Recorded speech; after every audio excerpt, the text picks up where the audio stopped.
Hi there. Welcome to New Tracks Modeling. New Tracks is an exciting new digital opportunity to obtain mentoring to help you improve your modeling. You will meet talented modelers and manufacturers from all over the world who share their model building skills and artistic advice. Improve your modeling and increase the confidence in your modeling efforts. Share your building efforts with fellow modelers and have some fun doing it. The shows are live on Zoom and YouTube, so be sure to join in and ask your questions. Now here is New Tracks founder and your host, Jim Kello, MMR. Welcome. Thank you so much for joining us this evening. We really do appreciate it. Hope you'll come back often and tell your friends about our shows. If you'll go to our website, newtracksmodeling.com, and subscribe, you'll get an email once a week that will allow you to join us live on our Zoom show. And if you decide you'd rather see it later, then you can always see a video of our show on our YouTube channel, New Tracks Modeling. But again, welcome for joining us this evening. First, I want to go to Father Ron Walters for the prayer for our show. Creator of the world, as modelers and makers, we recognize the intricacy and the beauty of our world. We thank you for the vision and the artistry you have given us. Continue to bless us with your creative spirit. Amen. Father Ron, thank you so much for helping us on the show. We really do appreciate all of your contribution. We need volunteers to help us run the shows. We need them in several areas. One, we need them to work on our website. Our website needs help to get back up because the people that have been working on it, a couple of them have been unavailable for a while, and we need to get some more people involved in our website. So if you can give us just a little bit of time, it doesn't have to be a great amount, we certainly would appreciate it because the website is our main marketing tool to try to attract viewers and keep the viewers that we have up to date about what our programs are and what we're doing. We also need volunteers to help run the show. Right now we have 2 people that run the shows each week, but we need more. We need people that can help them, and we need another couple people so that one person doesn't have to do running the show more than once a month.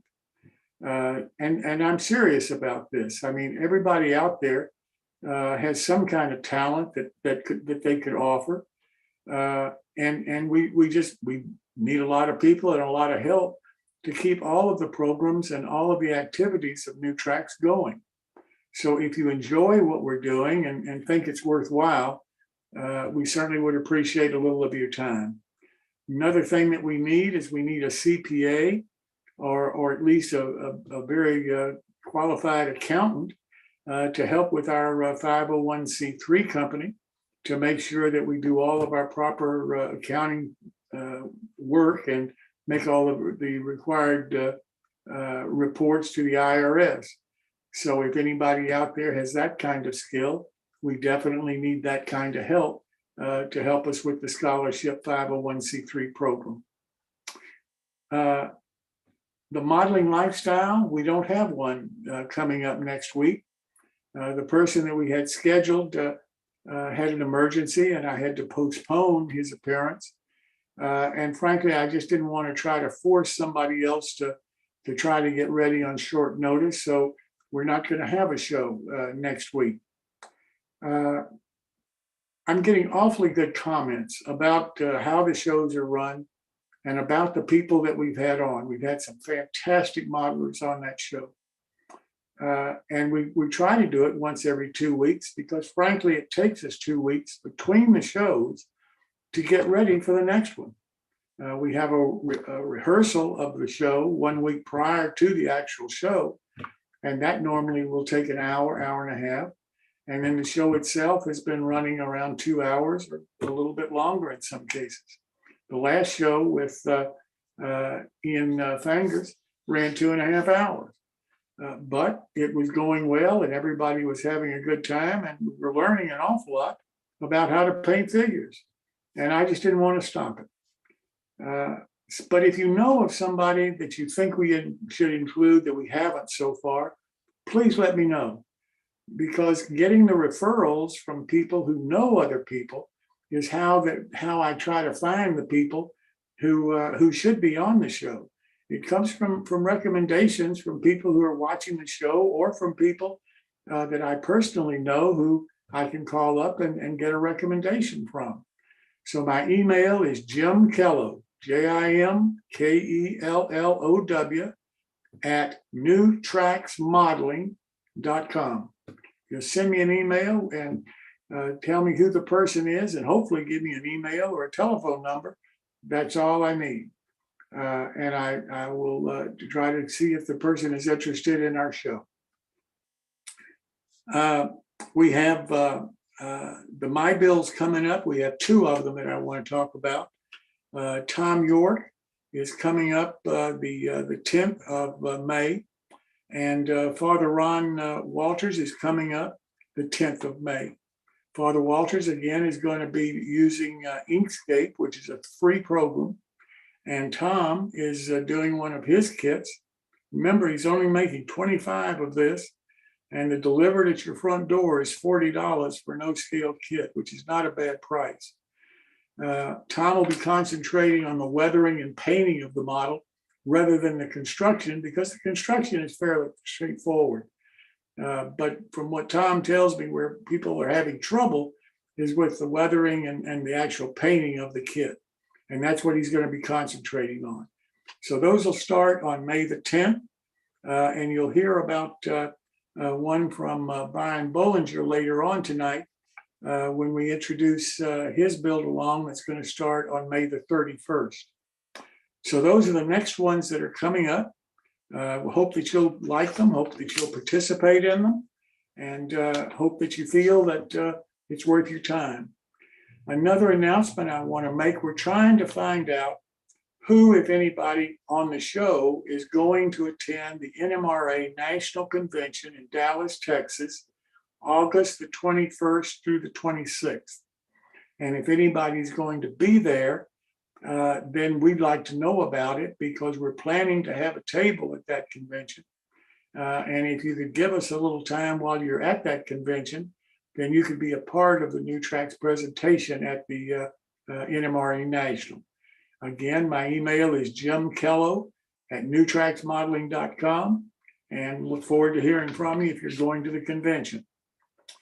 The My Bill, I want to run the video that we could not run last week for the sponsor for the My Bill, and that's Dan Daugherty and his company, Model Scale Resource LLC.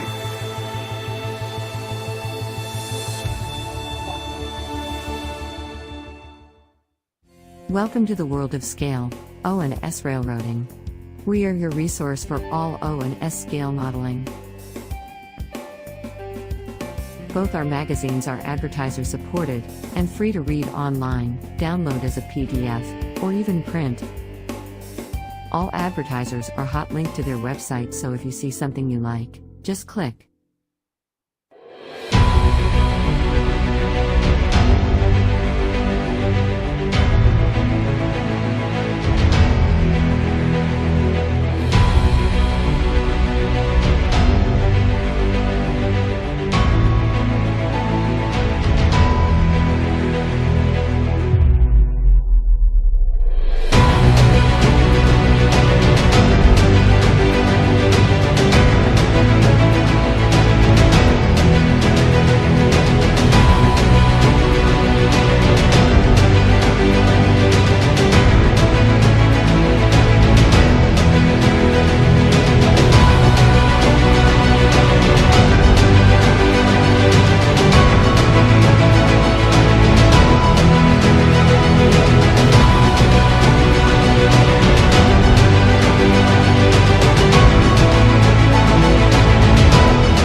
Please check out our websites for the current issues. All back issues available free for the O-Scale resource and the S-Scale resource magazines. And, if you are a manufacturer, distributor, or retail establishment, please contact us through our website for advertising opportunities. And now I'd like to introduce Chris Gorse, who is the host for the My Bills on our shows. And the next one coming up is May the 24th. So Chris, I'll turn it over to you, sir. Thanks, Jim. I will go right to the slide here. If I can bring that up. Come on, computer. All right. The next My Build is May 24th. To participate, email me at railrunner130@hotmail.com, and we'll get your stuff in there. Please send us whatever you're working on. This is basically a free-for-all month with May. So whatever you're working on, please share it. Maybe it's something you found in a garage sale or whatever. And we will go on. And if I did this correctly, there. Okay, the My Build for June is going to be a challenge. It's going to be water-centric. Shows your boats, your bridges, rivers, lakes, ponds, beaches, all of those fun things, whatever you can come up with that is somehow related to water and summer. Again, to participate, email your photos to me at railrunner130@hotmail.com. And that is about all I had. So I'll turn it back over to you, Jim. Chris, thanks so much. I think we had a great show last time. You had 9 people, 9 different modelers showing their models. And I think that's a record for it. So I hope we can keep breaking that record and maybe get 10 or more this week. It'd be great. Yeah, it'd be great, especially if you haven't participated before. We really would like to hear from you and see some different things. We have some people that are regulars, and that's great. But I would really like to see some people that haven't participated before.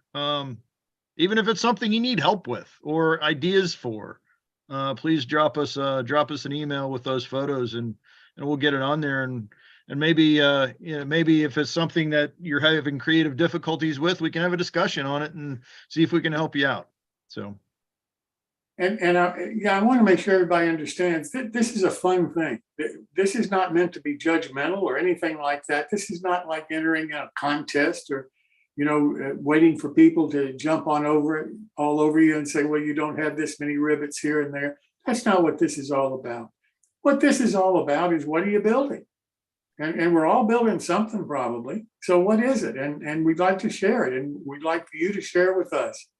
So that's all it is. It's supposed to be fun and informative and help everybody understand what the other person's doing, what problems they may be having, and what things they've learned that may benefit the rest of us. So like Chris says, jump in, and water's fine. Exactly. All right. Chris, thanks so very much. Well, now I want to turn to get the show off the ground to Phil Edholm for a quick tip on PowerPoint use. So Phil, I'll turn it over to you, sir. I need to unmute there. Thanks, Jim. So I'm going to continue tonight with the next to the last segment on this. We've done a number of these. I missed last week. Actually, what was interesting is I've taken these and put these now into a actual clinic. I did it last week at the regional convention and got a lot of really positive feedback there as well. So I hope it's as interesting for you guys. So what I'm going to do is I'm going to jump back into the PowerPoint charts here. Easy way to do it. So in this one, what we're going to do is talk about large print. So we kind of walked through over the past few weeks some of the basics of how to use PowerPoint as a drawing tool, how to get how to create icons and objects, how to find things on the internet. We talked about how to print things out in small packages, 4x6 prints, how to do decals. This week, what we're going to talk about is large prints. So large prints are actually a very interesting way to do this. So I actually got started doing this at a convention. I think it was probably in 2018, maybe 2019. Someone did a clinic about using these roll printers that they had at Costco, that they do a 20 by 60 inch print for you for $19.99 for $20. And I thought that was a great idea. I kind of put it away in my mind. Then it came time. I'm part of an O-scale club in Pleasanton. There's a walk that the public looks at the layout about from where this picture is taken, and where the city is, there was nothing there for many years. Someone had made if you see on kind of the upper back right there, there's some, the gray building and the red building, those are actually plexiglass covered with a cutout, I don't know what it is, covering. But what I decided was I tried use that concept to create a city. So a 60 by 20 inch print, if you think about what we've been doing in PowerPoint, is a 50-inch slide that's 18.667 inches tall. That's just the ratio. And then what I do is I went online, I used the techniques, I just started looking for buildings. Quite frankly, some I found were ones that other people were doing as other prints. There were just a whole bunch in different places. And what I do is I just brought them down and made a whole bunch of slides up, and then went and got them printed out at Costco. So this is just a little bit closer view of kind of how that looks to give you an idea. This is the way it was done. It was quite simply just cut them out. It's just for things we've done before, it's exactly the same concept. Cut them out with a sharp razor knife or a scalpel. Then what I do is I cut out masonite to match that, and then mounted those to masonite with just the standard photo spray, stick it on there. Those were then mounted to sticks. That was actually done with the amazing thing called hot glue. And literally now you can put those in place. And this is a $200 city that took literally about 4 or 5 hours to build, maybe 6. So, in a place where literally for the 30 something years prior, the layout existed, there'd never been a city, and we were able to create one. And quite frankly, other than the picture that you see, the little bit of shine in on the upper right, that's actually looking down the bridge, which is actually looking between buildings at a theater that's kind of buried down in the city. Other than that little bit of shine you get there when you're really low, it actually looks pretty good. So that's an interesting way, to use large prints. The other thing to do is to use to make large signs for your club to be able to do things quickly for events and for other things. Again, it's very much the same process. I'm going to show you the 2024 PCR banner, which was where I was last week. And so actually I was getting this printed out probably, I don't know, last weekend or maybe even Monday. This is actually some of those Costco prints. We have a display place in the club. We were doing a thing about the Transcontinental Railroad. So on the bottom, we've got the Transcontinental Railroad, and on the top is actually a package about the Zephyr. And so this was done very quickly to be able to do something education. We were trying to change the image of us from being a stodgy club to being someone who's much more engaged with the public. I said about the sign, the banner that we did. This is actually what that slide looked like. This is the convention that I'm co-chairing next year. This was put together. We have the images. The way you do something like this is you create an image file, you get all the images in there. Once you've got the images, you create little text blocks, put them in here. This whole thing took about an hour to put together, and then got it printed, and we had a 6-foot wide banner at the event. I also at the club, one of the things we wanted to do, found ourselves with the fair they run. They put 10 by 10 tents for vendors, and they put about 3 foot off the building, and they were giving us barely 10 feet open. So a door to our building where we open for the fair, which is our primary fundraiser, we were almost invisible, and they wouldn't let us build a permanent structure. So we built this structure. This is actually a detachable structure. The roof are panels, the end towards you and the far end are panels. They come off. There's a frame. It's all made with conduit and tied together with wire rope to actually make literally triangles like you would in a rail car. And then the posts come off the bottom. So the whole thing goes inside the club and stores away, and we bring it out when we do events. But the signs that are on here came from Vistaprint. And I think they were $30 or $40 each. It was in that price range. So anyway, I think this is kind of where we're at. I'm going to stop sharing there. Next week, I'm going to talk a little bit about using PowerPoint as essentially an archiving mechanism to keep information when you do a development project. It's a great way to store stuff and build up your image file, your thought files, et cetera. And I'll show you how I do that when I do a project. So anyway, any questions, comments, input, output? By the way, if anybody knows a great place that has 20-inch wide roll printers, let me know in the chat or send me an email. Costco seems to have shut down all their print shops, and they've handed that off to one of these online print services. And so we've lost access to that ready print service in a Costco. It'd be great to figure out where they have those kind of machines and without paying an arm and a leg to get something printed. So I will leave it with that and throw it back to you, Jim. Well, Phil, thank you so much. Looking forward to what you're talking about next week. Thanks Super. again. Thanks. Well, now I want to introduce Brian Bollinger of BEST Models. Brian is going to talk to us a little bit about his company and about the build along that he's going to be doing for our show starting the end of this month. And we're doing this a little differently because then in August, and it's August the 21st, on that show for the My Build that Chris Corse talked to you about a few minutes ago, we're going to have a part where the people that have built one of the models that Brian is going to be demonstrating how to build on the show can show it to us and share what they learned and show what they turned the model into that Brian showed you what was available to be done. So this is something that we haven't done before. We think that this is something that we're going to be doing more of in the future, but Brian's going to be our guinea pig, I guess you might say, on this part of it and see how it goes. So Brian, thanks so much for being here this evening and everything that you're doing for our show. We really do appreciate it. Thanks for the invitation, Jim. Can you hear us? Are we unmuted yet? Yes, sir. You're unmuted. We can hear you. So if you haven't met us before, or don't know who we are, I'm Brian. This is my wife, Jill. Hi.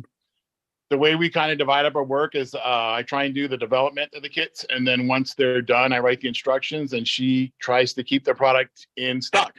Like a bunch of other guys, it's a hobby for us. We both have full-time jobs.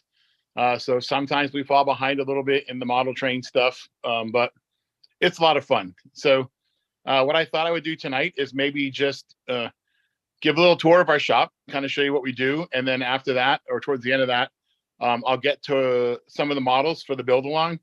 And rather than have one model that everybody does and builds, I thought I'd give people a selection of models to pick from. And then I'll teach the techniques that I use for building the models. But that way, you're not stuck building a model that you can't use on your layout or whatever. It's because, I try to pick a different variety of a few different buildings you have to choose for the Jim Kello special, as we call it. So I'm going to turn the camera around. I work out of my garage. We don't have a shop. It's like a 2 or 3 car garage, and then it's our cellar. So there's a lot of stuff that's a mess. So I know some of the reactions we're going to get.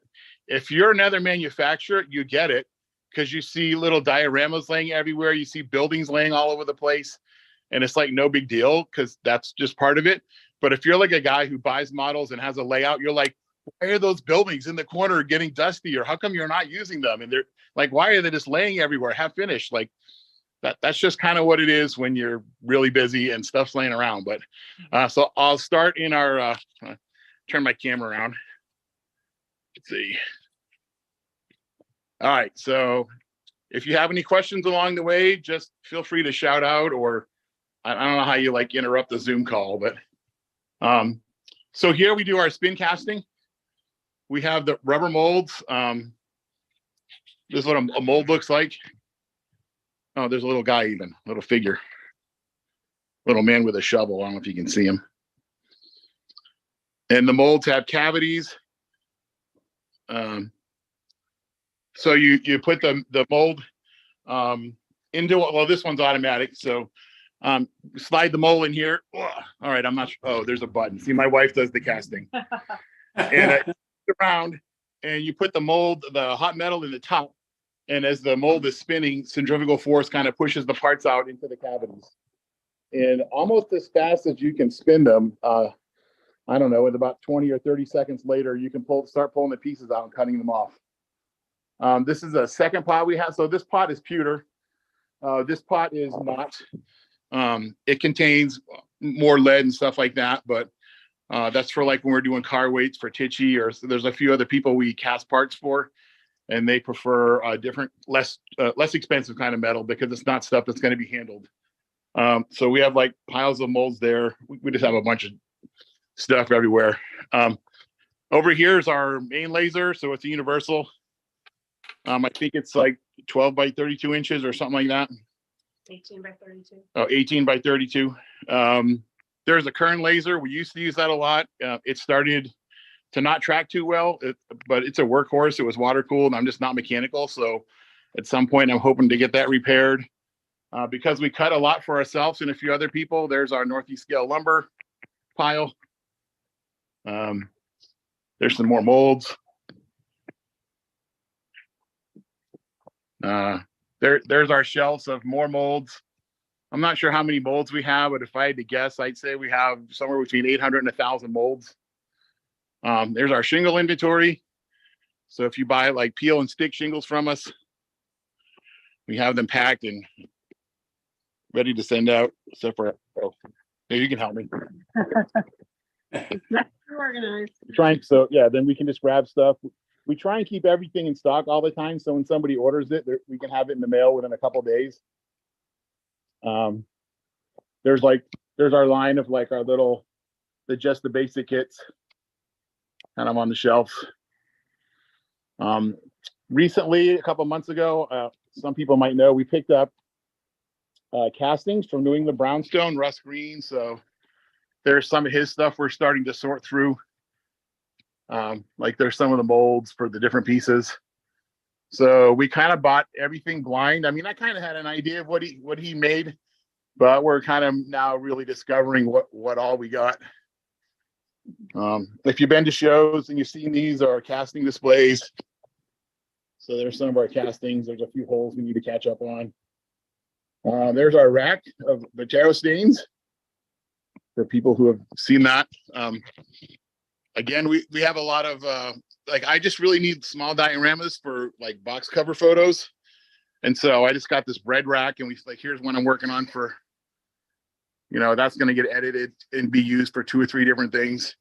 But I just kind of saved them all in a rack so we can roll them out of the way or in the way or whatever. And, recycle them.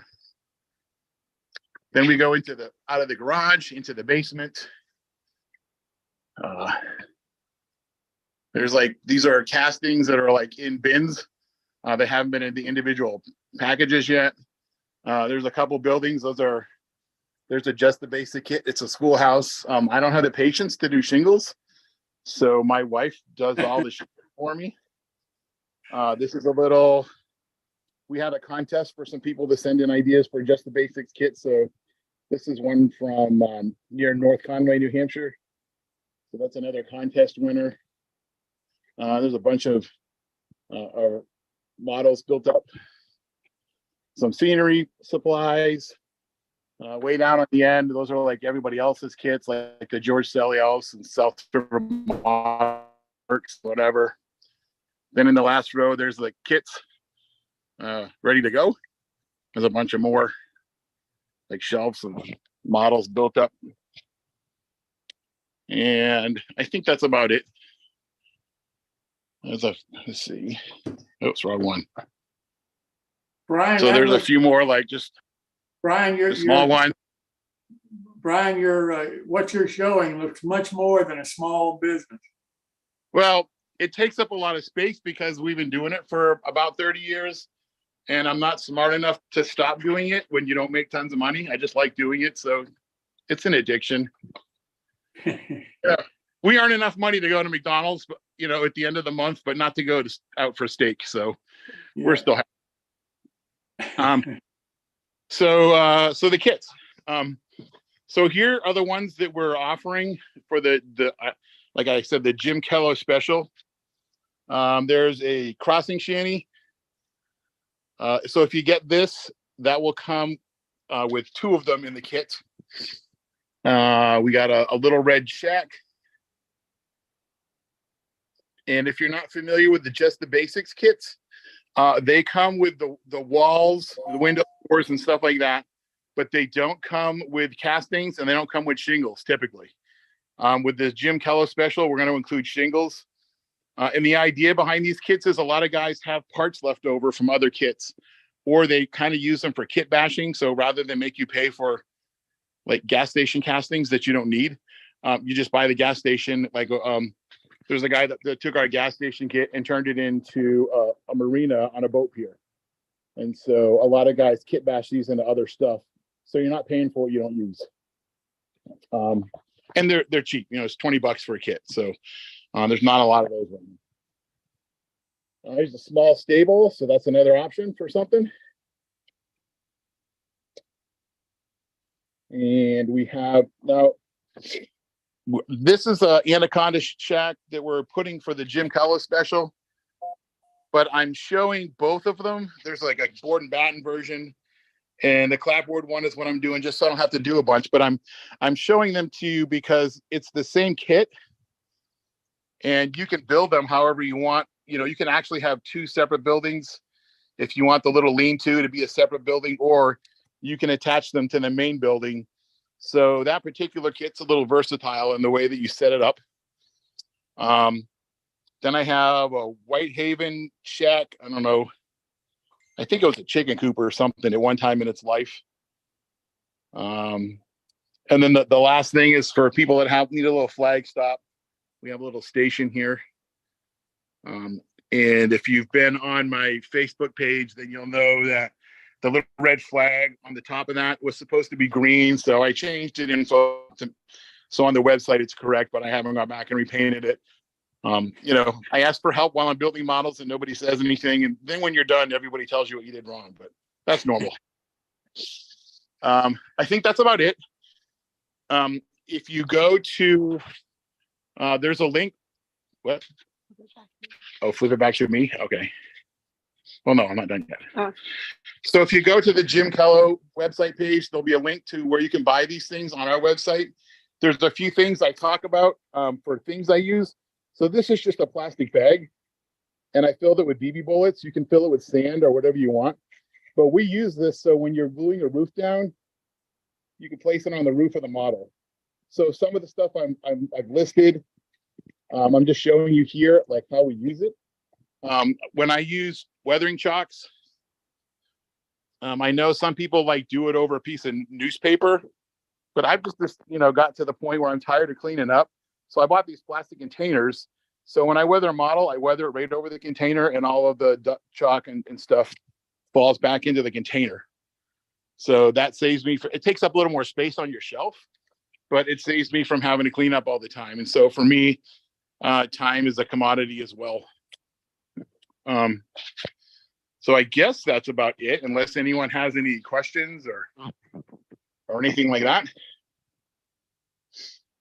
And I don't hear other people, so I don't know how to get questions. Brian, all of those spin molds that you showed us, how do you get those made? You have to send out to have them made, I guess. Do you submit the castings for them to make them from? Yeah, so we actually have a vulcanizer, but the molds, they cost a certain amount of money, and we've never used it. There's a guy in Rhode Island. His company is called Frankie the Mold Maker. His name is Frankie, and he makes molds. That's all he's done for, I don't know, 60 or 70 years. And he charges us a little bit more than it would cost us to do it. But this way, if something gets screwed up, he fixes it, rather than if I screw up, I have to start over. So I've never done it. I wouldn't say I can't. I just say I never had the need to.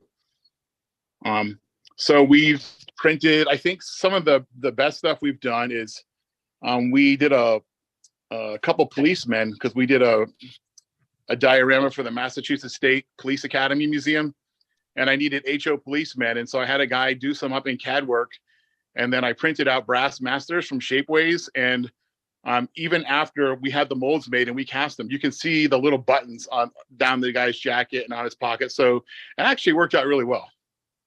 Hey, Brian, how do you make your Thanks. masters? Typically we try and get them out of metal if we can, because the process of making molds, the rubber gets vulcanized at about 1,000 degrees. So if you were to give me a plastic master, it would probably melt during the process and not make a good cavity. No, how do you make your masters? Oh, how do I make mine? Yeah. I have other people do the 3D stuff for me. I took a class in 3D, and then when the class was over, the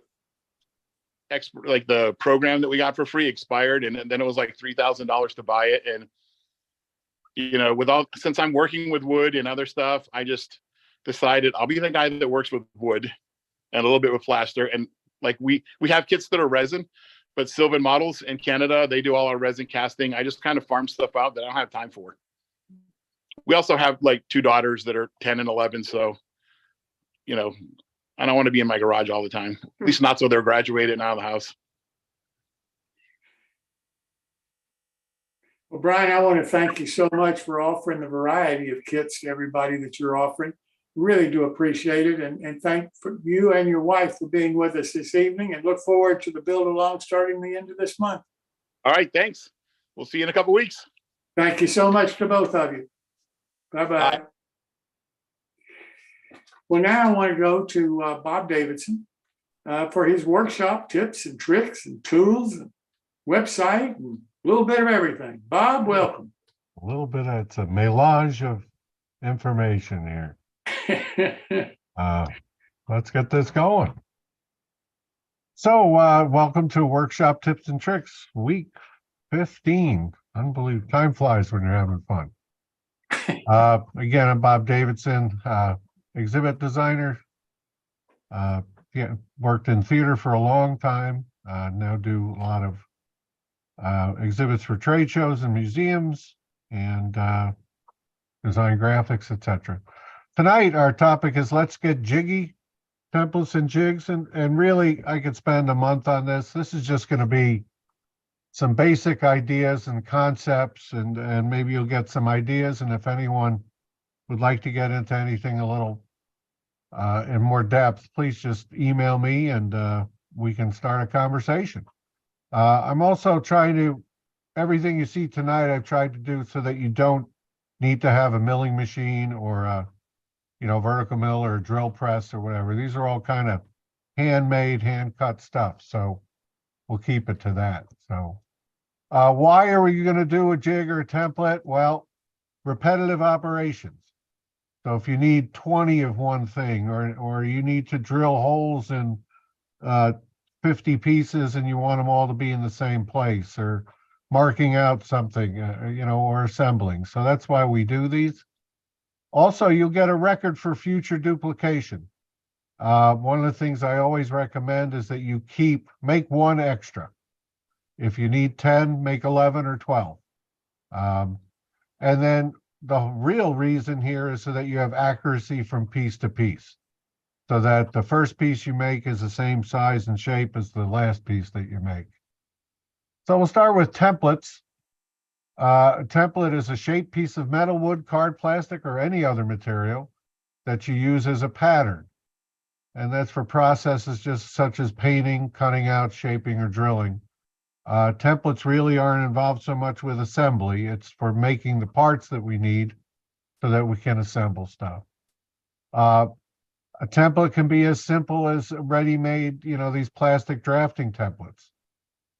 You have an accurate, circle templates or arc templates, ellipses, squares and shapes and hexagons, etc. All available. You can actually find these in the dollar stores and, certainly in the office supply places. And they'll help you with your initial layout. So I do recommend that you look into those. And there are some specialty ones out there, and any shapes that you find, they're great. It's great to have. You can make your own templates. So this is a little example of a door, a series of interior doors. This is something I saw on the web. So they worked from a prototype. So this is kind of the steps of assembling the door, model. But the templates would be this layer here and then this backing layer here that actually allows you to have the look that it's a molded door panel. So you would cut out a template, and one of the things I talk about is that you want to use material that's dissimilar from what you're going to be making your finished piece in. So if you're going to be building in wood, I would recommend that your template is made from styrene or ABS or some harder material that will be a little less forgiving when you're gluing or whatever. So you don't want to get glue on this stuff. So you would, trace out your prototype. We start with a prototype, you trace it out, and then cut your template out. So now once you have this, you can trace out from the template. Always return to the template because of cumulative offset. We're going to talk about that a little bit. So here's a case. So we'd have two templates here. You'd also use this template, either one actually, to make the full sheet that becomes the backer. So here you see this fourth step is with all three layers put together, and you get that feeling of a panel door. And then this modeler, and you're actually going to be seeing a little bit more from this modeler later, then use strip wood to actually put the door frame on there. So very detailed, but the whole thing really came down from these two templates so you could duplicate this as many times as you need them. I wanted to talk a little bit about cumulative offset. Very important and really this just applies to cutting. I took this picture this morning in the shop. I just grabbed a couple pieces of plywood. And you notice I'm making a pencil line here so that I can trim this longer piece to be the same size as the shorter piece that's in my right hand. If you recall back, I think it was week 3 or 4, we talked about scale thicknesses, and even a 0.5 millimeter pencil lead in scale, in end scale, is about 1.5 inches. So what we want to do whenever you're marking out, if I cut, mark this and I cut it out, and I'm going to get pretty close to, remember, you want to cut the pencil line off. You don't want to cut to the pencil line. You want to cut through the pencil line. But even so, if I'm off even a little bit, and now I use this new piece to cut the third piece, and we keep going on, you could get to, let's, for argument's sake, if you had 20 pieces, and this doesn't matter whether I'm using plywood, it could be balsa or any veneer, you can be way off. So you always want to go back to the original piece. And that's why I say make an extra, label it as template, label it, keep it separate, but always go back to that to do your cutting. Now, hopefully if you have, a chopper, or you, have the Ultimation cutter, are you using a stop? And the stop is going to do that for you on one of those devices. But if you are freehanding, marking, and freehand cutting, you definitely want to just have a piece that you return to every time you cut something, because that's what's going to keep your lengths accurate. Jigs and fixtures, again, just keeping it kind of real simple. A jig or fixture is a device used to hold and align a component or structure while it's being fabricated or assembled. There are ready-made jigs and fixtures that I'm sure you've all seen. The Micromark magnetic gluing jig is one that's out there. I have one. I use them. Way back in week 3, I think we talked about alternative sources. I keep a piece of sheet metal underneath a cutting pad, and I can use magnets right on that to align stuff and keep things in place. Turnout jigs and other track laying jigs from Fast Track. So there's plenty of jigs out there, tie spacing jigs from Tyrac here. So they're out there. Here's a trestle jig from Black Bear down in Texas. There's many available, and typically you're going to find them for standard assemblies, things that are used a lot in the hobby. This is one that I keep this around. I've built several things from ITLA. That's Nick's company up in Canada. And this is his staircase assembly jig. He has this in N scale and HO scale. It's just phenomenal, saves so much time. Basically, it holds the stair runners perpendicular to the surface, and all you have to do is lay in the treads. So really nice. This is an interesting little company, ABR. I don't know if anybody's heard of these guys. They're out of New Zealand. And I'll actually click real quick over to their website. Interesting folks, they've got some neat stuff, but this is basically down here in their railway tools, jigs and stuff. They do price things in US dollars, and they say that they ship within like 3 days. So here's how they use these. I'm going to show you a little picture. These are especially useful if you're doing cardstock modeling or something like that. So you see how all these little jigs are holding walls at right angles and keeping things in alignment. They're neat little stuff. You get about a dozen of them for $20 or something. So just something to keep in mind is this ABR models. And we'll come back to that. Micromark, if you need to do curves, you know, in wood, they have this plank forming jig. It's kind of neat out there. And then you make your own jigs. So use materials that suit the assembly method, right? This is not mine. I found this, watched a video and borrowed this. Pattern the jig after researching or fabricating a prototype. So this is just a very simple rail fence. Made the prototype and then transferred some line, did some measuring, transferred lines over, and you could see, just use some styrene scraps that glued down to a styrene base. And basically now all you have to do is lay in the rails, lay in the posts, glue everything together, and you can actually step down. So you could build, this is 32 feet in scale, HO scale, but you could actually build a 60-foot fence, just step down, keep moving it down the jig. So it's as simple as that. You don't have to, you know, like I say, you don't need a machine shop or anything like that. If you recall, about a year ago, I did a presentation on my elevated railway. One of the things that I have are bent conduits, and you can see here some examples. I just used some plastic tube and to bend them, and this was, I used some scrap wood and a post. This is just actually this is a standoff from a TV mount, and I just screwed two pieces of wood together so I would have a gap the same thickness as my tubing. The radius is set by the diameter of this post here, and using a heat gun, you have to stuff a wire down in the tubing so that it won't collapse when you bend it. But just using a heat gun, you can make these pieces. Once you get to your 90-degree bend, I would just clamp a square, hold it till it cooled off. So again, you know, this is made out of scrap, but it was a jig that I think I have 15 of them on the layout, and every radius of the bend is identical because I wanted it to look prototypical. So again, just a real simple jig. From that same presentation, I had talked about building a roof. This is an ITLA kit for an elevated railroad.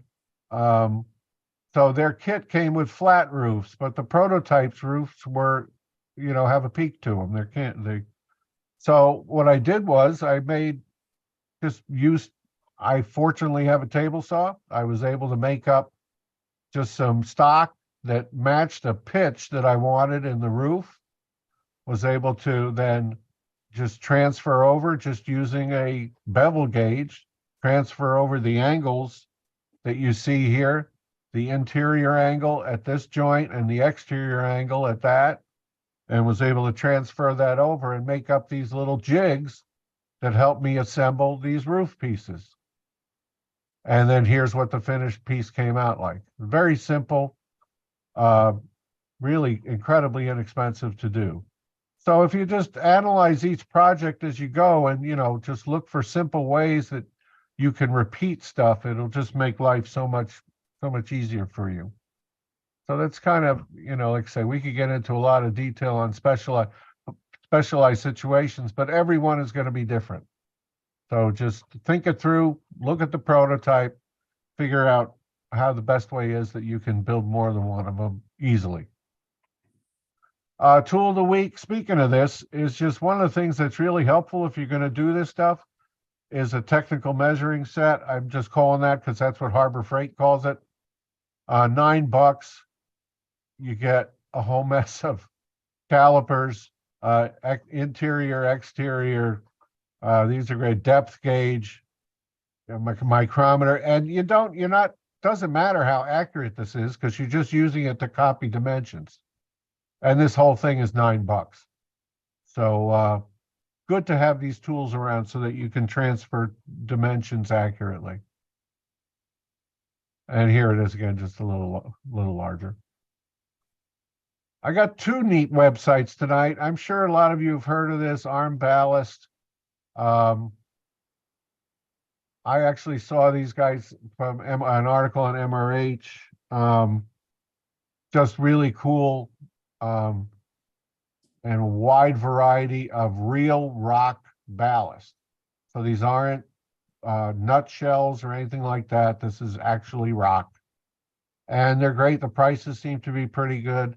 And he does a lot of modeling examples. You get if you sign up on their website, you'll get a lot of examples. So I do recommend that. It's a interesting site to look at. Coming back, the Bonus Neat website, and this is kind of weird because the guy's name is David Neat. I came across this a couple weeks ago, and I've been saving it up. So this is David Neat on WordPress. He's from Great Britain. And as far as it's not an active blog anymore. This is the last post that I see from 2021. But this guy was a commercial model maker. He did models for movies. You just look at some of the work that he's done. It's absolutely spectacular. He does architectural models. Here's some of the movie stuff that he's done. But what's really neat here is he has all these little lessons over here. So all this stuff, working with polyurethane resin, polymer modified plaster. And he's very basic, his descriptions are great. He goes through things from top to bottom and it just gives you summaries and how to work with them and stuff like that. So it's just a really good read, and it's just such a good resource that I found just for exploring some things. Talks about different paint techniques, as you see here. So I just really do recommend that. Look back up on YouTube to get this, davidneat.wordpress.com. Just some great stuff that I've found on that site. So again, any tools or topics, I've gotten a few suggestions. Thank you very much. Next week will be the last week of this season. We'll be off for the summer and then back in the fall. Please email me at bob.davidson@newtracksmodeling.com. And next week in our final episode, we'll be looking at theatrical scene painting tricks for model makers. These are some of the techniques that we used in the scene shop from union painters that I've had the pleasure of working with through the years. And we'll explore some of those things next week. Any questions about tonight's episode? They're stunned. They're absolutely stunned, Jim. You just do it too well, Bob. You answer everybody's questions before they come up. Well, thank you. We'll see Thank you you. next week. Thank you so much. Look forward to next week. Well, now I want to turn to Phil Edholm again. Phil does our, every 2 weeks, does one of our segments on NMRA divisions and local clubs. I really think this is an important part of our show because it's at local clubs and divisions where you're really going to be able to get one-on-one personalized mentoring help. And frankly, that's what this show is all about, trying to provide the kind of techniques and information you need to improve your modeling and to make you happier with the final outcome that you have from trying to build a model. So Phil, welcome. Thanks, Jim. I have a great group tonight. This is joined tonight by the LA Model Railroad Society. And guys, if you'll unmute, that way it turns out you pop up to the top of my little list here. There's Lloyd. And there, I want to let you guys all kind of jump in and make sure I've got everybody here. Am I missing anybody? That's it. That's it. So Lloyd and Marty are from the Los Angeles Model Railroad Society. And I had a little intro, but I decided it's probably better just let you guys describe, your club and what you're doing and talk a little bit about it. And I thought it was really interesting in terms of some of the challenges they face. So Lloyd, go ahead. Okay. Marty's going to start off the presentation. I'll pick it up later, and then we'll both be available for any questions. Please hold your questions towards the end. If it's really pressing and you just got to ask it, okay. Marty, take it away. Okay, you're seeing my screen. That's good. All right, very good. Yes. So Lloyd is the first vice president, and I am the second vice president of the club. So you get two vice presidents instead of one president. So I think the club president is busy at this particular time. He's got too many kids of the wrong age, and they're all busy doing all those activities. So we're going to give the presentation here. A lot of contributions from other members. You see them listed here, but we are the Los Angeles Model Railroad Society. The club has been in existence since the 70s and was in one location for about 27 years. And kind of the theme of today's presentation is kind of what happened and what we did after we lost our location. So we're going to go into that story. It's the focus of what we're going to talk about. So we had a 2,100 square foot single level layout that was built and run for many, many years. It was on the upper story of an industrial building. We originally had a pretty good deal with a very sympathetic owner who gave us very good terms on his lease. But as the years went by, he passed away. It passed to his wife and then passed to his kids. And then they eventually sold the property. And we enjoyed many years with essentially below market rates for our lease because they really didn't renew the lease. And so we had a very, very favorable situation. However, the new owner, of course, got himself a nice property manager who convinced him if he ran out all the old original renters, original lease owners in the different complexes, the different buildings in the complex, that he could get a lot more money. So the rent went up. Right about the time that COVID hit. So we were in the situation of salvaging the layout and then planning for a new layout. So there's more to that story. We can talk about that more in the questions, maybe if that comes up. But we were able to, with the help of the club president, who was buying a new building and he was going to lease half of it back to us. And so that became what the new layout space. A very unusual looking space. So you see the layout space here. It was about 1,100 square feet, about half the square footage, and the other parts are what the owner of the building is using for his situation, for his business. So we have entered into a 7-year lease now, and so we're building a layout to fit that new space.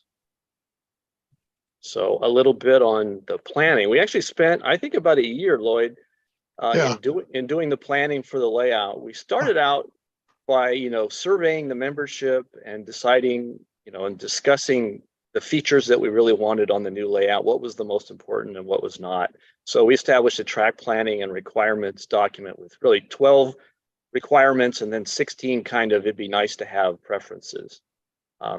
One of the first things we had to do before we entered into a lease was to figure out, given that kind of unusual space, could we get a layout in there that we didn't have to have the layout designed yet, but we definitely needed to know, can we get a good layout that could achieve meet the requirements that we had set? So we started out by doodling, right? We used the doodling by squares approach with the 3-foot squares to see what we could get in there. Can we get the loops that we needed? Can we put in multiple levels? What could we do? And so we established feasibility that the space was usable for us. And then we looked at, the requirements drove us to wanting to do 2 levels so that we could achieve at least as long a runs as we had had in the original single level layout that we had previously. And we had a lot of decisions to make along the way, including we had to look at what the levels of the different decks were. We decided to have a staging level. We started developing track schematics too that would tell us kind of how we would flow and run trains, right, from where to where we might put a helix, where the helixes would connect, and all those kinds of things. And you see just some kind of examples of some of the artifacts that we developed along the way, some of the documents and some of the planning that came into play. And so this is the track plan that was developed after, like I said, about a year of work. We developed the track plan. This is the middle level, so we're not going to dig into the details of all the details of the track plan, but some of the features are, right, there's this strange triangular shaped area that it was turned into. We'd put the dispatcher in there, and we'd do that. So the dispatcher could duck under to go there, and that would be his location. Otherwise, right, we didn't want it to have to duck under. So the main entrance is on, so you could call it the top here, the north side, and you can walk in with aisles that are at least 4 feet or more, and get around to all the different areas of the layout. Right? We structured it with two different helixes, one connecting the middle and the upper level, and the other one connecting each level individually to the staging level, which is sitting below. Here's our nice harbor scene. And then we have a helix here. And so essentially the staging is comes out of the helix, goes underneath these 2 parts, loops around the harbor, and comes back. And so that's where the 3rd lowest level is. Let's see. With 2 levels plus staging, we actually have about a 600-foot main line, which is actually 100 feet longer than our original layout. So it's about 9.9 miles in HO scale, run it point to point, but it has a continuous loop option, essentially a balloon track around the staging that allows us to turn trains or to run continuously over the entire layout for open house or just run sessions. So the old layout was 500 feet of mainline track, so we improved that. So like that, although, right, this time a fair amount of it is in the helixes. The upper level has a lot packed into it. Generally, it's a little bit, it's not quite as wide for better visibility and accessibility. And we packed a lot into this. In addition to the standard gauge main line that we have running on the upper level, we also have a standard gauge logging branch and a narrow gauge operations as well. Those were all things that we had on the previous layout, and those were all things that the membership really wanted to keep. So those became very important for us, right, to design into the layout. One of the things that we found to be very beneficial is one of our members has I guess on his for his job, he's like a graphic artist and has put together different things. We tasked him to build a 3D scale model of the entire layout in the oddly shaped room. It actually pulls apart you can see a few seams in there. It actually slides, the 2 pieces slide apart, and you can actually get inside and look at it a little bit more. But this is the actual dimensions that we have here, and you can see different levels. This ended up being very useful, I think, in visualizing how the bench work would go together. And I'm going to turn it over to Lloyd to talk a little bit about that. So, Lloyd. Okay. Hopefully everybody can hear me all right. Yes, sir. Okay. So what you see here is actually it's a true scale representation of the room. And the room actually has 2 different heights depending on which of the 2 rooms you're in. But let's see, I don't know if, is my mouse active? No, I think mine is though, Lloyd. Okay, all right.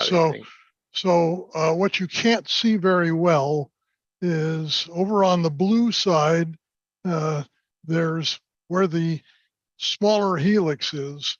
It's right underneath that wall, so you can't see it there. But we built the section from right there down around the outside corner, then around the inside corner, right to where the dispatcher space will begin. You can see it also in this Yeah, view, you can Lloyd, see it right? much better in that view. It's here. This is the part that we're building first. Yeah. Now, okay, so let's go down to the next slide. Okay, what you can see here is here's some old guy, looks a lot like me. This is our first test of the Helix, and God only knows it was the first Helix we ever built, and it worked. It's a 30-inch radius Helix, and this particular section is a 4.5 turn Helix. We built it out of 1/2-inch plywood and used 1/4-inch threaded rod. And when we got all done, it's just solid as a rock. Let's see. We built all our own turnouts. We literally used fast tracks jigs and tie strips, and we had a total of 3 guys working on turnouts, and they've made about 120, 130 of them. We've got roughly another 100 to go. We're nowhere close to done, but we're building this in sections, so we've got a long time until we're going to need the ones that are yet to be built. We're laying down Homosote in 1/4-inch and in 1/2-inch pieces, depending on the location. In this particular election, we're standing next to Marty and Bob Myrtle. We're doing both directly on the plywood, which is all 1/2-inch ply, and we're also laying down a track that comes off the Helix and actually is going around to the main yard. It gets 1/4-inch, and then all the rest of the area down here will get 1/2-inch Homosote, just so there's a little bit of change in elevation to give it a little more feel. We've got 2 guys that are doing literally all the base wiring. We're building little boxes, as you can see over here in our red-shirted fellow. And what they're doing is there's one of these boxes in each section, and they're basically Digitrax DCC, and each set of sections has its own control, and the only thing they have in common going across them is some LCC stuff, which we'll get to later. Okay, next one. All right, so here you can see the Helix, and this is where we started, right off on the right edge. And the Helix we actually built totally out of wood. But if you notice, right where the soldering iron is sitting, underneath the wood, we have metal benchwork. And we use metal benchwork from here all the way around and it will keep using it all the way around to the Helix that'll be coming up on the other area. What we've done is we ran full 1-to-1 sized prints, laid them down, copied them onto the plywood, and then started laying our Homosote and our track based on that. Let's go around the corner. Okay, and here you see this is the outside corner. We went around from this corner to the back wall is approximately 26, 27 feet. And then you go into the far corner. You can't quite see all of it, but that's where the dispatcher's little space will be. Let's go on down to the next. Okay, Marty, it's all yours. Well, we were just going to say a little bit. We have a legacy Digitrax system that we're using just for control of the locomotives and the track. We've decided to put in parallel with that a complete LCC system. We're using that to control the turnouts, block sensing, the signaling, all those kinds of things. We've teamed it up with JMRI. We're developing panels which will go on to touchscreen tablets that will be located. A variety of those will be located, in every major section of the layout, and we'll use touchscreens to throw the turnouts. and we'll use the JMRA system to tie everything together. We'll have in the dispatcher station, we'll have control of the entire layout and the routing, and do the operations using JMRI as well. So that's our approach to that. So we've given quite a bit of thought, but I mean, the main thing that we're doing is we are really building that one section that Lloyd highlighted. We're building that first, the upper and the lower level, and the helix that connects them, and we're bringing the electronics all the way up to full capability as a test. We're testing everything. We're testing our techniques for the bench work, the techniques for track laying homosode, and the techniques for wiring. Right? We're testing all these things out in that. It's probably a quarter of the layout, Lloyd, maybe that we're doing first. And I we'll look from there. guesstimated it was 2.5 sevenths. 2.5 sevenths. Okay. There are 7 big walls that have to be dealt with, plus the helix that'll stick out in the middle of the room. So that's how I came up with the sevenths. Right. Okay. So we have a plan for the complete layout, but we're developing this one section first, and it kind of, it means that we can get it up and running and testing right early, so that we know before any mistakes spread all the way around the layout, we're gonna wring out most of the problems that we're going to encounter in this section.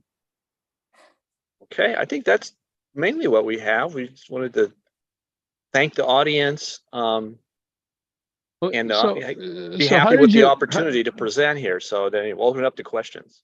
So how did you keep the group together? How long did you have from when you lost the old layout to the new layout? It sounds like it was a fairly short period of time, since this was basically at the beginning of COVID. Not at all. It was almost 4 years.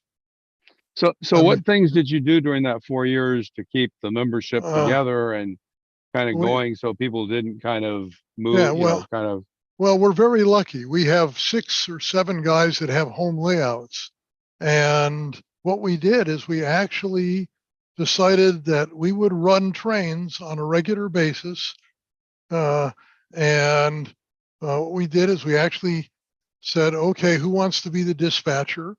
And the 6 of us with layouts, and anybody who wanted to go over to any of those guys' layouts and help. One of the guys has a 1,400 square foot layout, so he had 2 of the guys over helping him. I had 1 guy helping me. Marty's layout, I think he had 1 guy helping him.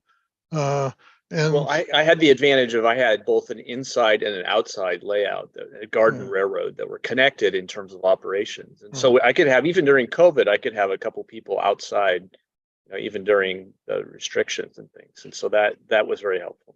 And what we did is we all got on Zoom together, and we had cameras actually showing our layouts.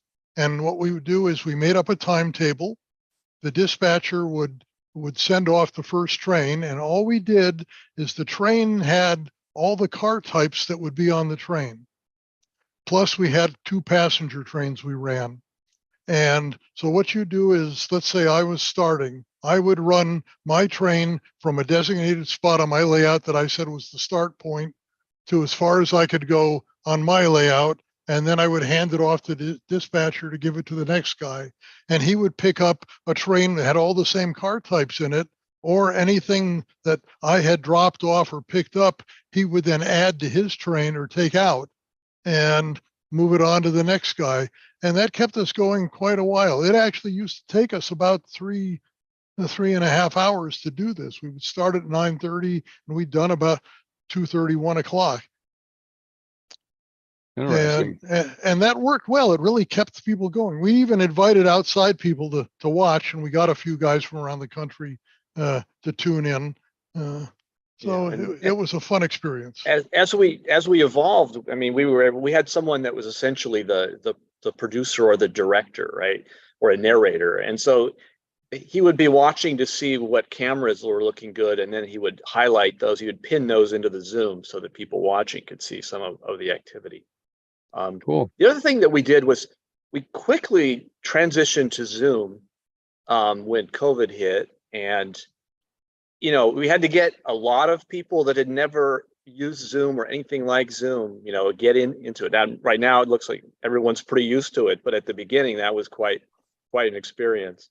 It's But we got amazing what we it's got people amazing running. what it's amazing what forced adoption through loneliness does to people. I mean, Yes, basically, when yeah. you can't see anybody physically, and the only way you can see them was on video, you learn video pretty quick. It was pretty amazing. Yeah. So I actually had a question about the layout, and there are two things I'm not sure I saw these right, but if I did, I wanted to kind of ask about it. The first was it looked like the door you choose to make the main door in and out of the layout was the door into the other business space. Yeah, And let that me, that kind of surprised me. yeah, back up. Marty, let's go all the way back to the first image of our space versus Mike's space. Yeah. Okay, you should be seeing that. Okay, there's actually You have two to share your screen. You'll have to share your screen again because Oh, okay. I Sorry. unshared it so they could see us, so it wasn't just Oh, a very static good. image. Okay. Okay, Yeah. so we actually have, you see up at the top, it says Governor Street. Yep. That's our ADA accessible ramp at the back, and it goes into a hallway. That hallway comes down and includes our door, which you see the mouse at. That's our main access.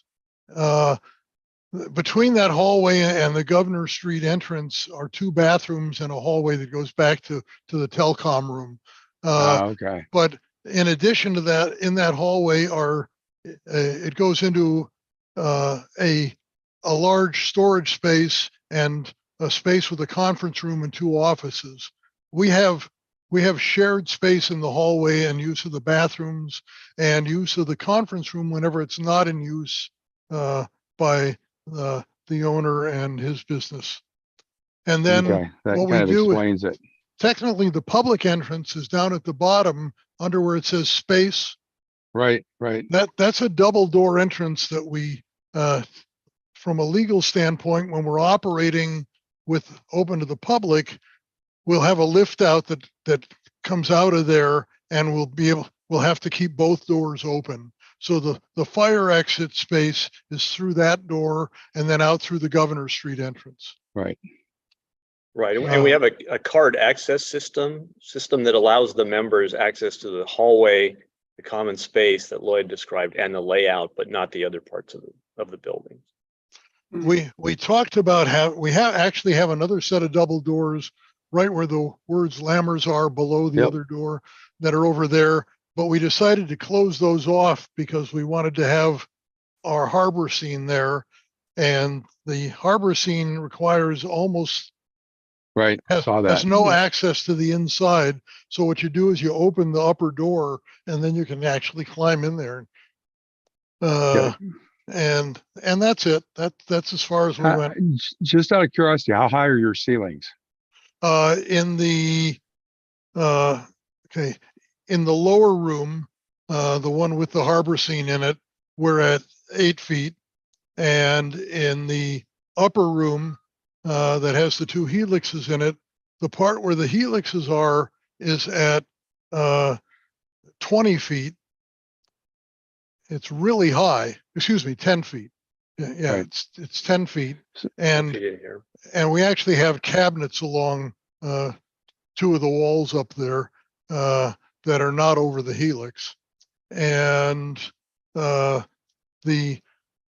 room just where you get between the two spaces, it drops down to 8 feet for about 4 feet into the 10-foot ceiling room. Yeah. The reason I was asking is I've been to a couple of layouts that have these vertical slider lift outs, especially when you got a dual deck where both decks go up and down together. You use that 80-20 aluminum and build something. It's very, very well. That's very funny because my layout has one of those. At that door, that would be ideal if that's going to be a public door to get it in and out. But cool. Does anyone else have any questions? I'm kind of any other final questions from the New Tracks community? I do have one question. Sure, Henry. I see that all of this is going together very nicely, and it's a beautiful job from what I see. Do you have something for everybody to work on and participate? Or it looks here mostly like it's for people with great skill. in the Actually, people we working there. we have something for everybody who wants to participate to do something. We have approximately 10 people that don't have, you know, full-time jobs. And we have actually, let's see, Marty's part-time retired. I'm full-time retired. I think we have 6 guys that are full-time retired, and we're down there 2 days a week. Mondays and Thursdays, we're down there. We start at 10 in the morning. We work until officially 2, but we really don't get cleaned up and out of there until about 3:30. So those are our 2 work days. And then our regular club night is Tuesday night from 7 to 9. And so everybody else that wants to come down can come down. Anybody in the LA area that would like to come down and get some sawdust in their hair, they're welcome too. It looks a lot cleaner than it actually is. Oh. And only I would actually only 3 of us are actually guys with formal carpentry skills. Myself, Mike Artner, our president, and we have one guy who's actually a general carpenter, and he was trained by his dad as a cabinet maker. And, but he's still working full time, so we only see him on rare occasion. He built our cabinets for us. He sawed all the wood, brought it all over, and then we built all the cabinets ourselves and put them up with his help. There's a question in the chat, which is a good one. We should mention, I don't know if we emphasized it, but the owner of the building is actually our club president. So we have a very favorable owner. We have a lease set up that is pretty firm at up to the 5-year point, easy to extend to at least 7 years. If we end up hating each other, there's a provision to pull out after 3. We're planning for 5. In doing that, right, we decided the layout should also come apart. It's not modular in the sense that we can just plug it back together if we have to move. But we are trying to design in the ability, unlike our former layout that was, I don't know, built like some kind of battleship. We had to cut it out with saws, right, to get it apart. It didn't salvage much of the layout itself. So we're designing it so that sections can come apart and can come out of there, but it's still a fair amount of work. It's really hard to make a layout this complicated that would be fully modular, which, right, is what some people might try to do. We're probably going to lose the inside corners and some of the outside corners, but the layout is actually the main section, or the mid-level section, is 1/2-inch plywood on 1x3 outside frames, and then any inside structural additional supporting we add in, and it just sits on top of the metal framework that holds it up off the ground. And then we screw them together. They have a maximum length of 6 feet and are 24 inches deep. The uppers are basically a similar design, except they're only 18 inches deep. They have the same 6-foot maximum length. And they're mostly on T-brackets that we've welded up ourselves and screwed to every other stud. Maybe at some point it'd be great to come back and talk a bit after you've gotten the construction done, you get that first section done. I think also the idea of kind of trying to build it in stages is good, because that way, once you get the bench work and some track done in one area, you can move on and other people can move in for, scenery and other things. But I think that probably brings us kind of to the end. That was great, guys. Really inspirational for those of us in clubs that know we may need to look for a home at some time. I want to give you a round from the New Tracks community, and thank you. Thank you. Thanks. Absolutely, and we hope you will come back for some additional information, because it's fascinating what you're doing and how your club survived COVID. I think that's just an outstanding idea. I haven't heard anybody else talk about what you guys accomplished to get around the COVID situation and losing your space at the same time. So congratulations and best wishes. Okay, thank you. It was a pleasure. Thank you. Thanks. Great. Well, now let's do another My Bill with touch toggles, Mr. Hunter. And I think this is the last one for Kevin. So Kevin, welcome. There we go. Hi. Well, I've covered everything, so now I have to cover everything else. I have a bit of a head cold. I was talking to people all last weekend, and then came home and unloaded in the rain. So you'll pardon my my frogginess. Well, I didn't really talk much about the bases, the actual things that operate the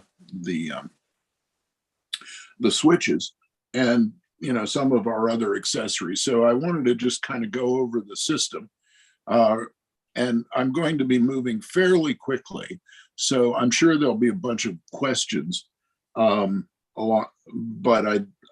I'll try and stop at appropriate points to see what people are interested in. I all through the here. I'm gonna give you a different angle here. All through the build the other day, I was using a base. This is a slightly different base, but this is what our base units look like, and they have a certain number of connections for the toggles on the bottom, and they have connections for wiring to the switch machines on the top. And they vary a little bit, but most of them have these terminals, and the terminals can actually pull right off. It's very handy if you're working in an awkward space to be able to take the terminals off. And here's one that's off. Anyway, they are screw downs. They have a little holes in the top, and then screws on in here to tighten down the wires. We also make, you may recognize this. It's a socket that goes on the tortoise machines, and so this is our version of that tortoise terminal adapter. We made this about 15 years ago, and there's about 4 or 5 different manufacturers, including Circuitron, that have jumped in doing the same thing. But I didn't know of any others before we started.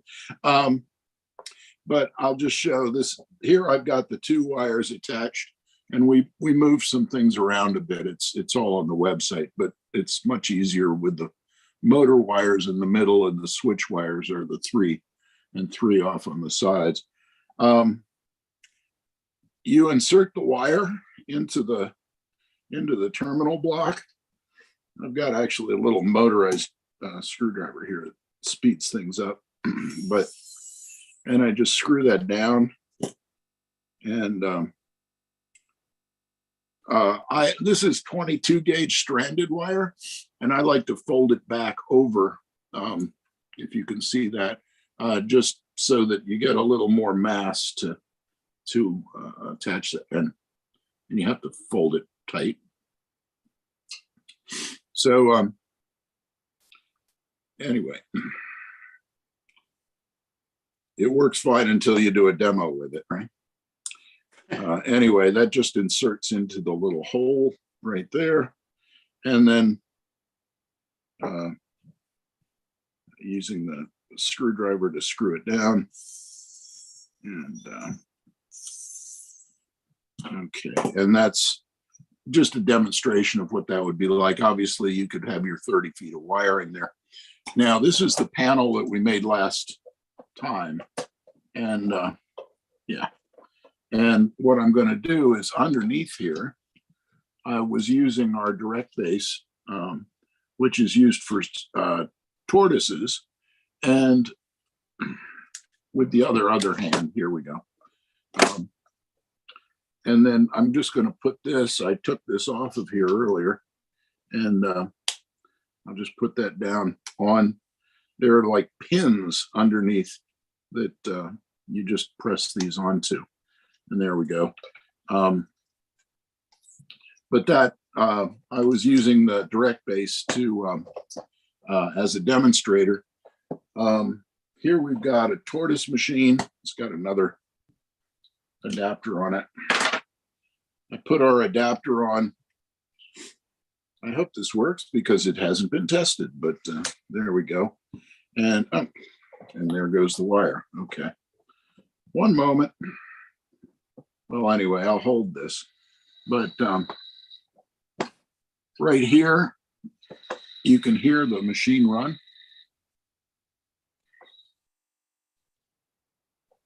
And that's actually here beyond my hand.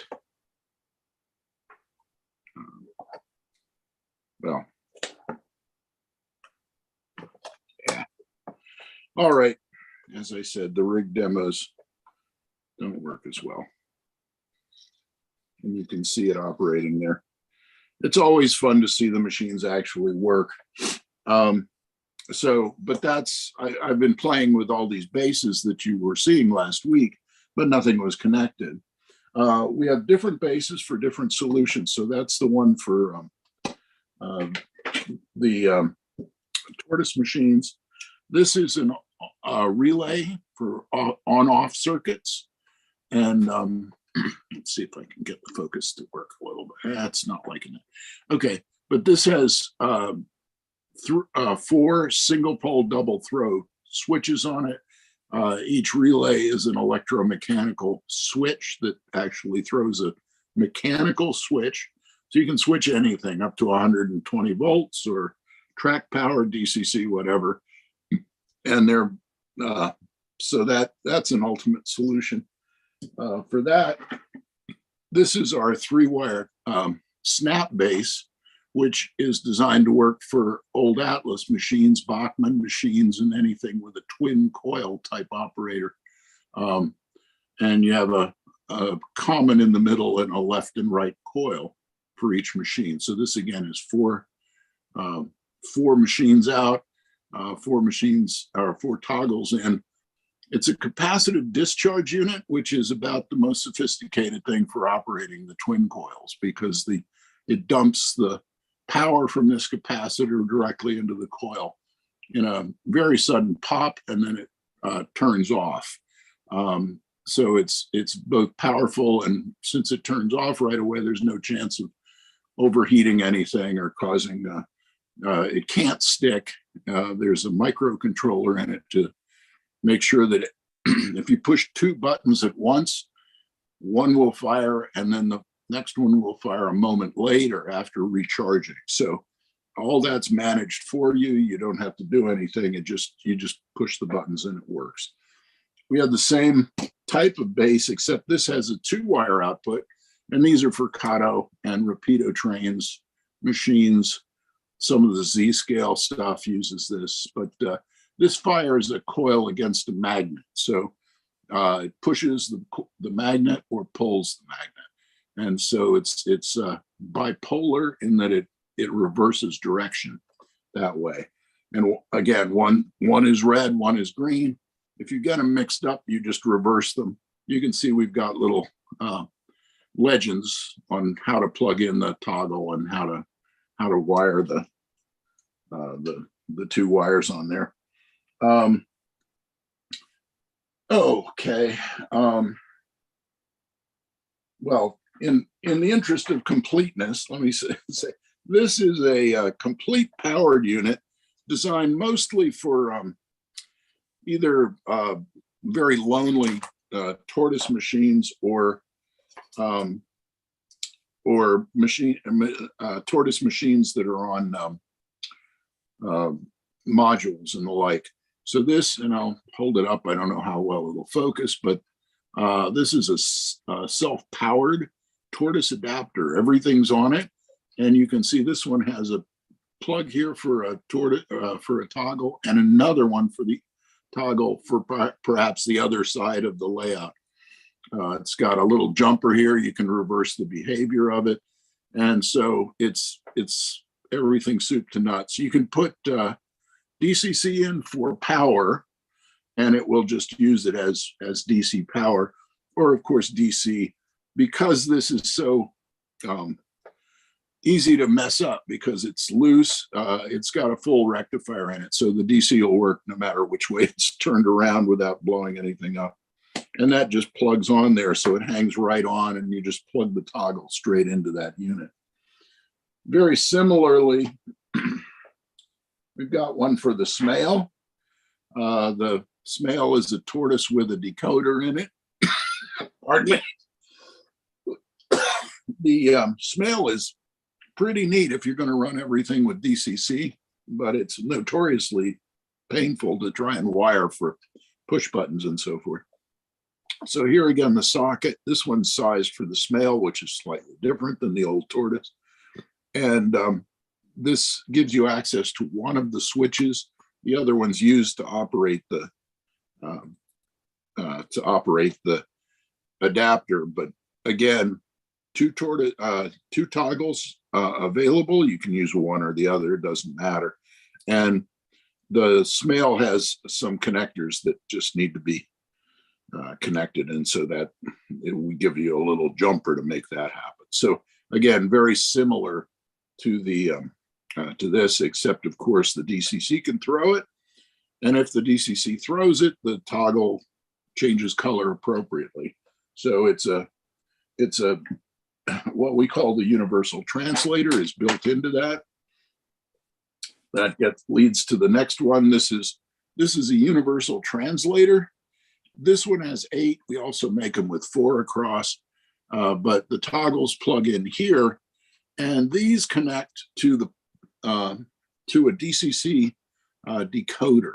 So most of the larger or more sophisticated decoders have a push button input that requests the decoder to change position, and then for example, if you have an LED output or a toggle tortoise output, you can wire a couple of wires into the input. There's a push button output and an input for each toggle, and the feedback from the decoder will actually change the color on the toggle so that it is always correct, even if the decoder operated the switch machine directly. The toggle, which wasn't touched, will also change color.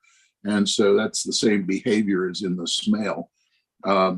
It's called the universal translator because it's totally opto-isolated, which just means you can connect it with positive or negative commons. NCE and Digitrax use different flavors of things, and I don't know why, but anyway, so it's designed to work with just about anything. Can also be used as a computer interface. I have somebody right now working on using it with a Chubb system. So, you know, it just can be used in all kinds of ways to give you a little connection. And the input and output can be up to 30 volts, I believe. So it really can work with just about any kind of logic system, whatever. No, that's a Walter switch machine. We don't have those yet. Let's see. Okay, I needed to talk about, that's it for bases. So let me just pause for a moment. Does anybody have any crucial questions on the bases? Kevin, let me ask you this. Can you pause for tonight and go to your next session next week for us, because we're running so close on time tonight? Well, I only have a very small amount to finish up. If I could, okay, that's fine. I just wanted to. A couple of things were left out. That's fine. Okay. I mentioned very quickly last time that we have a device that will light up both lights on a toggle. This really helps to, it's just for attaching the toggle, but the two lit lights lets you very accurately place it. So anyway, that's what this is plugged through. And that's called a toggle placement tool, very obvious. We make the The toggles are available in a little cup like this. And this one has 2 lights, which move. Some people like that for if you can't see the points very well. We also have one with just a single light in the middle. I don't have that handy, but this drills in into a 1-inch hole and just pops into the fascia. And anyway, they're reusable, so it's so handy to be able to get those in and out. I love this little thing. This is the same unit, but it acts like a doorbell, and it just, you can see the light go out. There we go. And when that happens, normally it's under your finger when you do it, but it's a momentary contact. So it's good. I love it on the fascia because you can have it operate at, the sounds of a cow, whatever. And kids love to be able to touch things and make things go. So these are really popular, and I have some museums that have used these. They don't have any moving parts, so they don't break, they don't wear out.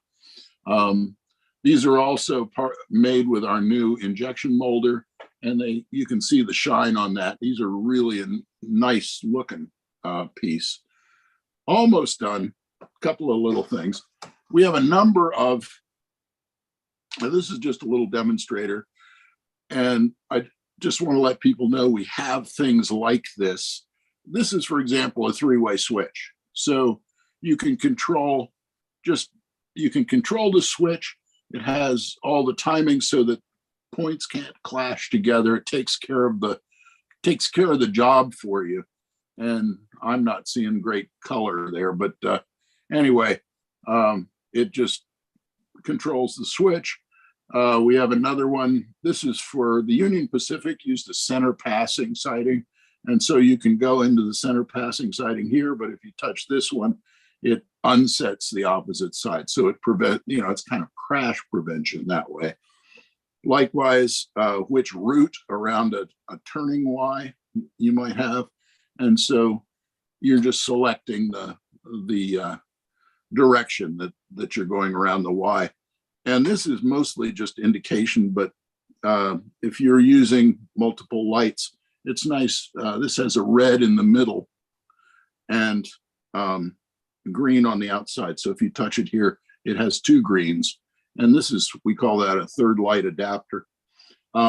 These are physically little plug-in devices. You can see them here. And they just plug into a couple of outputs. So they can be used with any type of switch machine. And okay, last item, just to be real quick here. This guy is our new, try and hold that still for you. This is our new matrix adapter. And it's a really new kind of approach. Let me jump up here. Be able to do this better. But here we just select one track and you can hear multiple switches operating to get to that track. And so this will throw all of the switches you need to get to the track you've touched or selected. This is highly customizable, and it took literally years to get right. But it is very exciting product because you can have 30 tracks and you just pick a track. And this is the unit, and it can be daisy chained to multiple units and either just down a long ladder or in a kind of a tree fashion. And so anyway, that some people have found this really intriguing. And I'm finding a lot of people that found that before they found touch toggles. They are interested in the matrix capabilities before before they even knew that touch toggles existed. So, well, anyway, lots of toys, and most of them are hidden under adapters and stuff like that on our website. If you're looking for something special, or if these trigger any interest, You can look it up on the website. You can see how they work. And my phone number is right there at the contact. So I just wanted to trot through that. And again, pardon my voice. Does anybody have any questions? Really appreciate it, Kevin. Thank you so very much for doing all of this. We really do appreciate it. Yeah, and I'm I've got so many projects. I just didn't want to tie myself up for another week. I hope you appreciate it. Yeah, I do. Thank you very much. Yes, sir. Thank you. Now I want to turn to Andy Spinelli. Andy is with the Mid-Continent Railroad Museum. He is the Vice President and Superintendent of Building and Grounds. And he's been most helpful to me because I'm trying to build one of the cars that's at the museum. So Andy, welcome.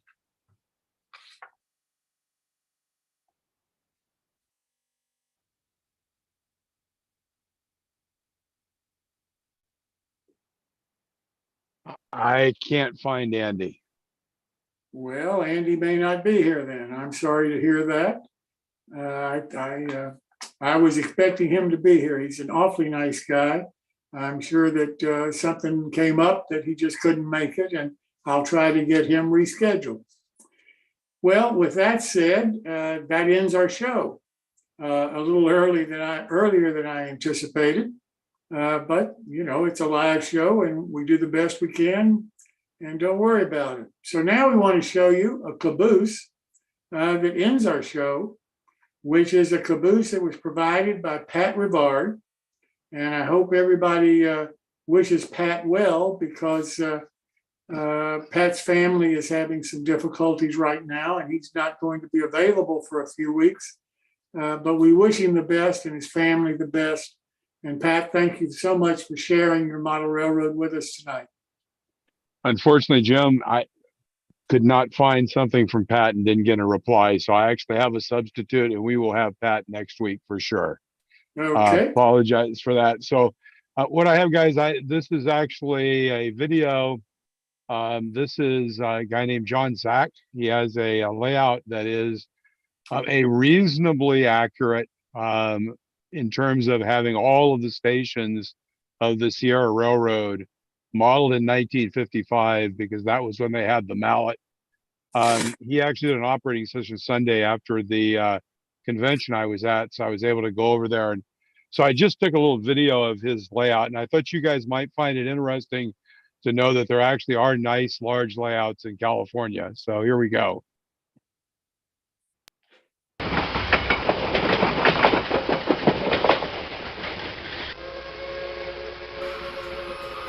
So this is his crew lounge. We just came down the stairs.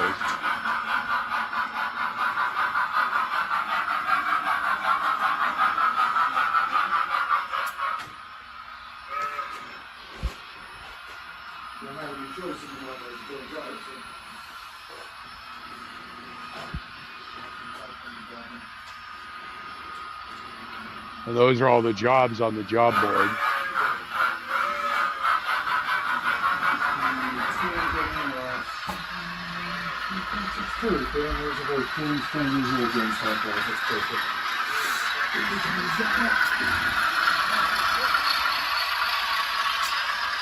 All right. Okay, I'm out of your hair.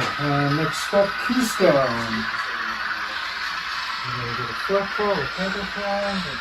So this aisle actually goes down and around, but there are 2 yards right down at the end. So I just shot it by going up over the top, so you kind of see the other side there and the other end of the yard. The marketing is still places do hold trips to, like you said, to the places where they make press board. Right. Or for the other thing I heard is for the fuel. The fuel. Oh, okay. Yeah, maybe. All right. Okay. Yeah. Let's see what do we got here. Interestingly enough, so I just walked down this way. You see the train there at the right, that was actually my train I was running. And I kind of added in, these are kind of the layers of the layout. It's right, kind of, quite frankly, the most amazing layout I think I've operated on. So quite nice. Hey, back to you, Jim. All right, that's beautiful and an awfully nice way to end the show. Thanks so much for showing it, Phil.